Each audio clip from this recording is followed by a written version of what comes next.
সমাজের ভিতর চলাফেরা করেছে। আজকে সংবাদ নিয়ে দেখেন 100 বছর আগে যারা ছিল একটা মানুষও এখন জমিনের উপরে নাই, ঠিক কিনা বলে? একটা মানুষও নাই, সবাই দুনিয়ার জিন্দেগি যারা চির বিদায় নিয়ে চলে গেছে। আজকে যদি তাদের কবর গুলা খনন করে দেখেন, কবরের ভিতর হাড্ডি গুলো আপনি খুঁজে পাবেন না। कैसे कैसे ताजदारा बादशाह चल गई, कैसे कैसे ताजदारा बादशाह चल गई, ओ खजाना वाला खाना शान शौकत क्या हुई। कैसे कैसे ताजदारा बादशाह चल गई, ओ खजाना वाला खाना শান শৌকত ক্যা হুই।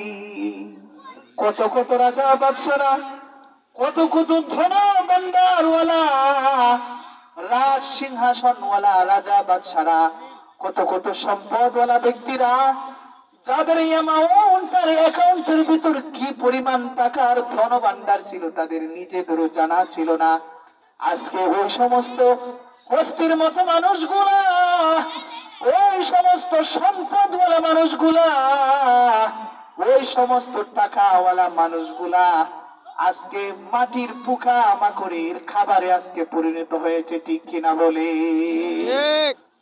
আজকে তাদের কবরের মাটিগুলো সরায় দেখে শরীরের কোনো অংশ পর্যন্ত কবরে খুঁজে পাওয়া যাবে না।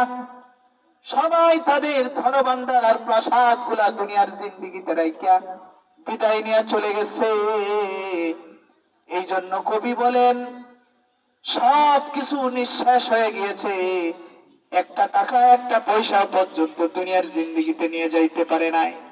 আমরা সকলে ইতিহাস জানি, কারুন 50,000 স্কয়ার ফিট জমিনের মালিক ছিল। কারুন 50,000 স্কয়ার ফিট জমিনের মালিক ছিল। কারুন এত অজস্র ধন সম্পদের মালিক ছিল।